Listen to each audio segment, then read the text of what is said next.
आप सभी का स्वागत है एग्जाम विद अरियन में। मैं खुशबू। यहाँ पर आज हम करने वाले हैं एकदम लेटेस्ट टॉपिक के बारे में बात, जो कि आप बहुत लंबे समय से न्यूज में देख रहे होंगे। तो आज का जो टॉपिक है वो है आपका अविश्वास प्रस्ताव। इसके बारे में हम डिटेल में चर्चा करेंगे। जैसा कि आप जानते हैं कि 2024 में लोकसभा इलेक्शन होने वाले हैं, तो उससे पहले विपक्षी पार्टी और सत्ता पार्टी के बीच में बहुत सारी चीजें होंगी, है ना। और उस सभी चीजों में आपको आपके एग्जाम पॉइंट ऑफ व्यू से जो चीजें रहती हैं, जो कॉन्स्टिट्यूशन रिलेटेड रहेंगी, उन पर आपको विशेष रूप से ध्यान रखना है। उसी में एक टॉपिक आपका यहाँ पर अविश्वास प्रस्ताव है। क्यों लाया गया था, इसका क्या कारण था, इन सभी चीजों के बारे में हम डिटेल में चर्चा करने वाले हैं। तो बने रहिए मेरे साथ। स्टार्ट करते हैं आज की क्लास को। तो यहाँ पर सबसे पहले देखेंगे कि आखिर ये चर्चा में क्यों था। तो हाल ही में लोकसभा में 26 जुलाई को विपक्षी दल द्वारा लाए गए अविश्वास प्रस्ताव को 10 अगस्त को ध्वनि मत से खारिज कर दिया गया। ठीक है, तो आपको पता है कि विपक्षी पार्टी जो है, सत्ता में इस समय कौन सी पार्टी है, आपकी बीजेपी पार्टी है ना। और विपक्षियों के द्वारा, है ना, 26 जुलाई को अविश्वास प्रस्ताव लाया गया था, जिससे कि जो प्रधानमंत्री हैं वो आकर लोकसभा में जो मणिपुर के मुद्दे को लेकर है उस पर डिस्कशन करें। तो उसी सब चीजों को लेकर लगातार इस पर लोकसभा में जो है चर्चा की मांग की जा रही थी, लेकिन अंततः 10 अगस्त को प्रधानमंत्री ने इस पर आकर अपना जो बयान है वो दिया है, और उस सभी को लेकर यहाँ पर जो ये प्रस्ताव है इसको ध्वनि मत से खारिज कर दिया गया है। तो ये प्रस्ताव क्या है, कैसे ये काम करता है, इन सभी चीजों के बारे में अब हम एक एक करके देखेंगे। तो सबसे पहली चीज ये है कि यहाँ पर आखिर विपक्षियों को लोकसभा में इस प्रस्ताव को लाने का क्या कारण था, उसके बारे में चर्चा करते हैं। तो यहाँ पर आप देखेंगे कि बीते दिनों मणिपुर में हो रही घटनाओं को लेकर प्रधानमंत्री का बयान न आने पर विपक्षी दल द्वारा प्रदर्शन किया गया। तो आप जानते हैं कि बहुत लंबे समय से जो मणिपुर है वहां पर दो समुदाय, कुकी समुदाय और मैती समुदाय के बीच लगातार जो हिंसा है वो बढ़ती जा रही थी, और उसको लेकर बहुत ही आपत्तिजनक जो वीडियो है और जो न्यूज है वो हम लोगों को देखने को मिल रही थी। लेकिन सत्ता पक्ष में, क्योंकि हमारे प्रधानमंत्री नरेंद्र मोदी जी हैं और उनका बयान ना आने पर, तो ये एक मौका था विपक्षियों के पास कि यहाँ पर अब जो प्रधानमंत्री है उनको टारगेट किया जाए। इसी को लेकर यहाँ पर क्या हो रहा था, लगातार मांग की जा रही थी कि आखिर मणिपुर में हो रही हिंसा पर प्रधानमंत्री बयान जो है वो क्यों नहीं दे रहे हैं। तो उसके बाद आप देखेंगे कि यहाँ पर 20 जुलाई को मॉनसून सत्र, जो कि अभी शुरू हुआ है, 20 जुलाई से लेकर 11 अगस्त तक इस सेशन जो है मॉनसून सत्र चला है। तो 20 जुलाई को मॉनसून सत्र शुरू होने पर विपक्षी दल द्वारा मणिपुर पर चर्चा को लेकर यहाँ पर विवाद चल रहा था। ठीक है, और यहाँ पर आप देखोगे जब लोकसभा सेशन स्टार्ट होता है तो यहाँ पे सीधे सीधे क्या हो गया भाई, मणिपुर के मुद्दे को रखना स्वाभाविक था। ये विपक्षियों के लिए भी जरूरी है, क्योंकि आने वाला इलेक्शन भी इनको देखना है ना। तो यहाँ पर उसी को लेकर चर्चा करनी थी। ये एक सरकार को दबाने का और उनकी कमियों को बताने का एक तरीका होता है, जो कि एक बहुत बड़ी घटना भी थी कहने के लिए, और जहां पर हम देख पा रहे थे कि किस तरीके से सरकार जो है उस पर ध्यान दे रही थी। ठीक है, तो यहाँ पर इसके बाद आप देखोगे कि विपक्षियों के द्वारा मांग की गई कि मणिपुर पर जो चर्चा है उसको किया जाए। तो यहाँ पर दो नियम है, एक तो है नियम 267 और दूसरा नियम है 176 पर चर्चा को लेकर विवाद उत्पन्न हो गया। आखिर ये दोनों नियम क्या हैं, बहुत ही इंपॉर्टेंट है। यहाँ पर लोकसभा और राज्यसभा में जो चर्चाएं हैं मणिपुर को लेकर, उन पर ये नियम आधारित हैं। चलिए इनके बारे में जानते हैं कि नियम 267 क्या कहता है। ये कहता है कि राज्यसभा सदस्य को सभापति की मंजूरी से सदन के पूर्व निर्धारित एजेंडे को निलंबित करने की विशेष शक्ति होती है। यानी कि अगर कोई ऐसा विषय है जिस पर चर्चा होनी चाहिए, तो क्या कर सकते हैं, राज्यसभा के जो सभापति हैं वो क्या करेंगे, जो पूर्व आपके निर्धारित एजेंडे होते हैं जिन पे चर्चा की जाती है, उनको निलंबित किया जा सकता है, रोका जा सकता है। इसकी शक्ति यहाँ पर इनको प्रदान की जाती है। अगर ये ऐसा करते हैं तो इसके तहत कोई भी चर्चा संसद में विशेष महत्व रखती है। तो मैंने आपको बताया कि जो भी राष्ट्रीय महत्व पर चर्चा होगी, कोई ऐसा मुद्दा जो कि बहुत ज्यादा इंपॉर्टेंट है, जिसको लगता है कि इसको पहले यहाँ पर इस पे बात करनी चाहिए, तो इस आधार पर यहाँ पर इसको रखा जाता है, क्योंकि राष्ट्रीय महत्व के मुद्दों पर चर्चा आवश्यक होती है, इसीलिए अन्य सभी कार्यों को रोक दिया जाता है। तो यानी कि जो नियम 267 है, ये क्या किस पे लागू होता है? राज्यसभा में अगर हमें किसी मुद्दे पर, किसी भी कोई भी मुद्दा हो सकता है, राष्ट्रीय मुद्दा हो सकता है, किसी और मुद्दे पे भी अगर बात करनी है तो यहाँ पर आप इस पर कर सकते हैं। तो ये स्थिति जो है यहाँ पर इसकी मांग की जा रही थी। दूसरा था यहाँ पर नियम 176, किसी विशेष मुद्दे पर अल्पकालीन चर्चा की अनुमति देता है, जो कि 2.5 घंटे से ज्यादा नहीं हो सकती है। ठीक है, अब यहाँ पे आप देखो कि यहाँ पर जो नियम 176 है, ये क्या है? यहाँ पे विशेष अधिकार होता है, जो कि आपको कोई भी मुद्दा जो कि आपको लगता है कि आपको रखना है, आपको उस पर बात करनी है, तो इसमें सिर्फ अल्पकालिक यानी कि कुछ देर का समय दिया जाता है, जिस पर आप उस टॉपिक पर, उस विषय पर चर्चा कर सकते हैं, सत्ता पक्ष से सवाल जवाब कर सकते हैं। तो यहाँ पर आपको कितना समय दिया जाता है? 2.5 घंटा, है ना, इससे ज्यादा का समय नहीं दिया जाता है। तो यहाँ पर लगातार विपक्षियों की मांग ये थी कि मणिपुर का जो मुद्दा है वो इतना बड़ा है, और यहाँ पर सत्ता पक्ष को बात करने के लिए जो 2.5 घंटा है ये बहुत कम पड़ेगा। और यहाँ पर लगातार जो विपक्षी पार्टी थी वो मांग कर रही थी नियम 267 की, है ना, कि अगर हमें लंबा समय एक विस्तृत रूप से अगर चर्चा करनी है किसी मुद्दे पर, तो उसके लिए समय भी चाहिए, क्योंकि सत्ता पक्ष और विपक्ष जो दोनों हैं उनको समय जो है उसमें बांध के उस चीज पर चर्चा नहीं कर सकते हैं। कैसे हम यहाँ पर 2.5 घंटे में कर सकते हैं? तो इसका लगातार यहाँ पर इनका विरोध किया गया। और दूसरी चीज आप देखेंगे कि विपक्षियों के द्वारा एक चीज ये भी कही जा रही थी, और साथ ही के साथ आप देखोगे कि जब से प्रधानमंत्री मोदी जी का, है ना, जो हमारे प्रधानमंत्री हैं, उनका जो सेशन शुरू हुआ है 2019, यानी कि 2019 के बाद से आप देखेंगे कि प्रधानमंत्री मोदी ने लोकसभा के कार्यकाल में, है ना, जो लोकसभा सेशन होता है उसके दौरान कुल 7 बार ही डिबेट में हिस्सा लिया है। ये भी एक मुद्दा था विपक्षियों के पास कि जो सेशन चल रहा है वहां पर मोदी जी दिख ही नहीं रहे हैं, हमारे प्रधानमंत्री ही तो संबोधित करेंगे अगर कोई मुद्दा है, कोई चर्चा का विषय है, क्योंकि वो पूरे के पूरे मंत्रिमंडल के लिए रिस्पॉन्सिबल है ना। तो वहां पर इस चीज की भी लगातार मांग उठ रही थी। इसमें आप देखोगे तो याद रखिएगा 7 बार यहाँ पर डिबेट में हिस्सा लिया, इसमें से 5 बार मौके पर इन्होंने राष्ट्रपति के भाषण के बाद जवाब दिया प्रधानमंत्री जी ने, जबकि एक बार उन्होंने श्री राम जन्मभूमि तीर्थ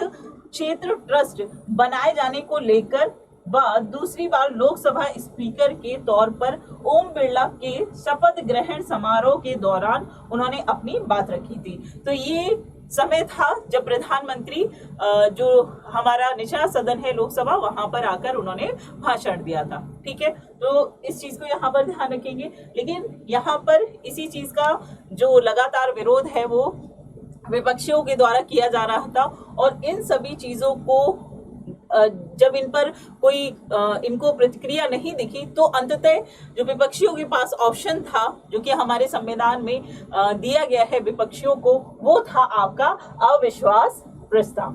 ठीक है, क्या था? आपका अविश्वास प्रस्ताव। अब यहाँ पर हम इसके बारे में बात करेंगे कि आखिर अविश्वास प्रस्ताव जो है ये क्या है।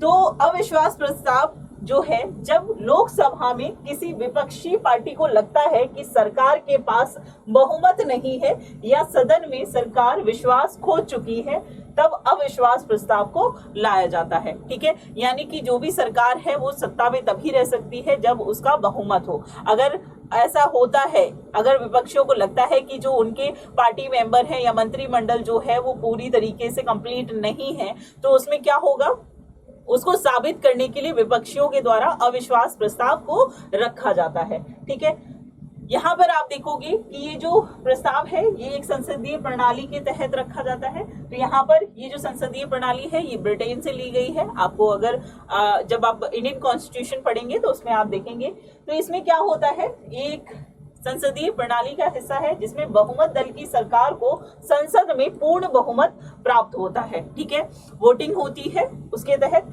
यहाँ पर आप देखेंगे कि अनुच्छेद 75 के थर्ड में कहा गया है कि मंत्रिपरिषद जो है लोकसभा के प्रति सामूहिक रूप से उत्तरदायी होती है। ठीक है, मंत्रिपरिषद जो होती है, पूरा मंत्रिमंडल जो होता है, मंत्रिपरिषद जो होता है वो लोकसभा के प्रति उत्तरदायी होता है, ये किसी व्यक्ति विशेष के लिए नहीं होता है। यहीं पर आप देखेंगे कि अनुच्छेद 81(1) में राज्यों में प्रादेशिक निर्वाचन क्षेत्रों से प्रत्यक्ष निर्वाचन द्वारा चुने हुए सदस्य जो हैं वो मंत्रिपरिषद में होते हैं। ठीक है, यहाँ पे अनुच्छेद 118 कहता है कि संसद के दोनों सदन अपनी कार्रवाई संचालन के नियम बना सकते हैं। ठीक है, यानी कि जो भी संसद चाहता है उसमें किस तरीके से उसको चलाना है, उसके नियमों का जो अधिकार है वो संसद के पास है। ठीक है, संविधान में अविश्वास प्रस्ताव का कोई जिक्र नहीं है, यानी कि जो हमारा इंडियन कॉन्स्टिट्यूशन है उसमें संवैधानिक तौर पर अविश्वास प्रस्ताव का विवरण नहीं मिलता है, लेकिन क्योंकि यहाँ पर संचालन का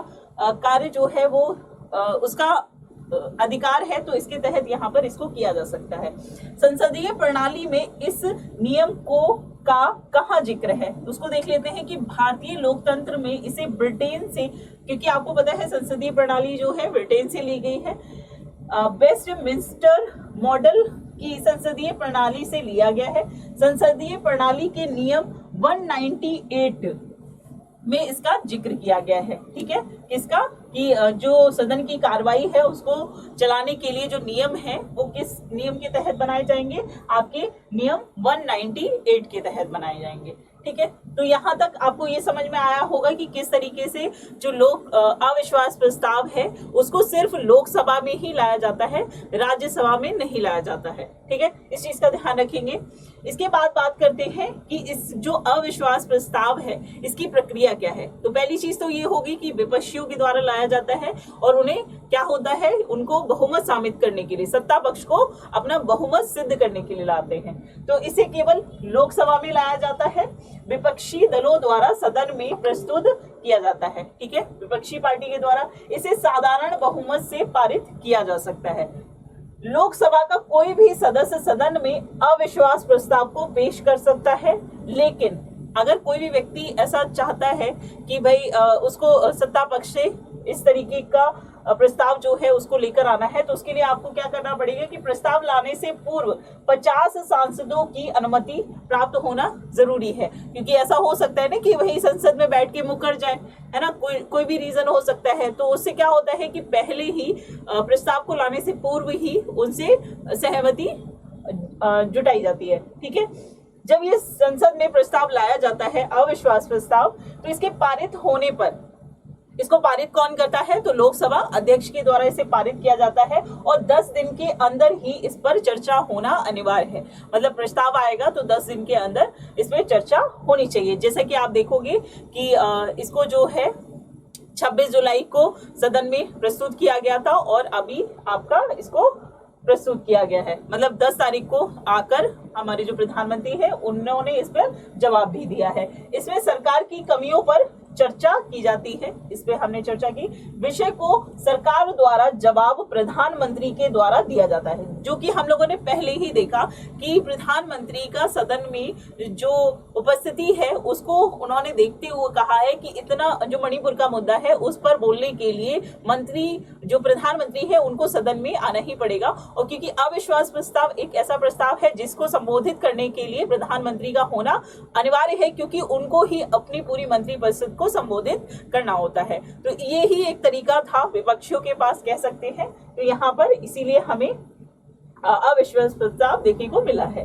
चर्चा होने के बाद लोकसभा अध्यक्ष के द्वारा जो अध्यक्ष होते हैं, लोकसभा स्पीकर हमारे वर्तमान में ओम बिरला जी हैं, उनके द्वारा मतदान कराया जा सकता है। यानी जो भी लोकसभा स्पीकर होंगे वो क्या करेंगे, आप सभी से मतदान कराएंगे। लेकिन आपको पता है कि इस समय जो बहुमत दल की सरकार है उसके पास पूर्ण बहुमत है। तो यहाँ पर आप देखेंगे कि जो 10 अगस्त को जो अविश्वास प्रस्ताव है उसको ध्वनि मत से ही खारिज कर दिया गया, मतलब कि बोलकर ही खारिज कर दिया गया, क्योंकि उसके लिए मतदान जब इतने ज्यादा लोग खड़े होकर ध्वनि मत से पारित करेंगे तो उसमें मतदान की आवश्यकता नहीं है। तो लेकिन फिर भी मतदान कराया जा सकता है, और अगर मतदान करा दिया गया और अविश्वास प्रस्ताव के पक्ष में अधिकतम बहुमत प्राप्त होने पर सरकार को इस्तीफा देना पड़ता है। मतलब अभी तो बहुमत दल जो है, बहुमत दल की सरकार है, तो स्वाभाविक था कि यहाँ पर जो आपका मतदान है उसको यहाँ पे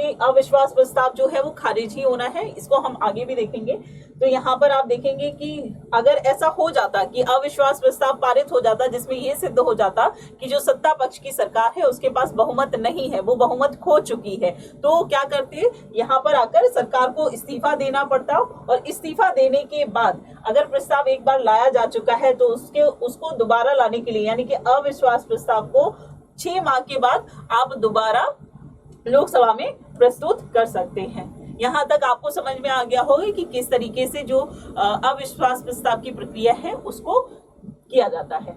अब यहाँ पर हम देखेंगे कि जो अविश्वास प्रस्ताव है अब तक कितने लोगों के लिए कितनी बार लाया जा चुका है, क्योंकि ये अभी बहुत चर्चा में है। इससे पहले 2019 के इलेक्शन हुए थे उससे पहले भी लाया गया था, लेकिन बहुत सारी सत्ता में जो सरकार होती है उनको विरोध प्रदर्शन करने के लिए काफी बार इसका उपयोग किया जाता है। तो ऐतिहासिक तौर पर इसकी देखते हैं कि अविश्वास प्रस्ताव को सबसे पहले 1963 में पंडित जवाहरलाल नेहरू के खिलाफ किसके द्वारा लाया गया था, जेबी कृपलानी जी के द्वारा लाया गया था। ठीक है, सबसे पहला प्रस्ताव किसके समय में लाया गया, तो पंडित जवाहरलाल नेहरू, कांग्रेस की सरकार थी 1963 में, और यहाँ पर जेबी कृपलानी के द्वारा लाया गया था। जबकि यहाँ पे भी आप देखोगी कि जवाहरलाल नेहरू की उस समय भी बहुमत दल की सरकार थी। यहाँ पर दूसरा अविश्वास प्रस्ताव अब तक 27 बार लाया जा चुका है, और इस बार का और मिला दिया गया तो अब तक 28 बार टोटल जो है 28 बार यहाँ पर अब तक अविश्वास प्रस्ताव को प्रस्तुत किया गया है। सर्वाधिक जो अविश्वास प्रस्ताव है वो किसके समय लाया गया है, इंदिरा गांधी के समय। कितनी बार, 15 बार। ठीक है, 1979 में मोरारजी देसाई के खिलाफ 2 बार अविश्वास प्रस्ताव को लाया गया था।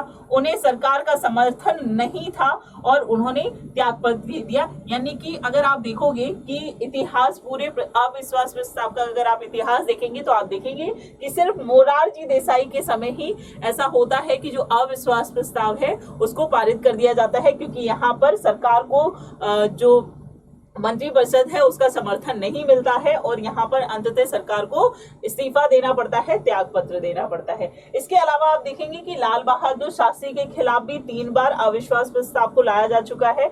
पीवी नरसिंह राव के खिलाफ 2 बार।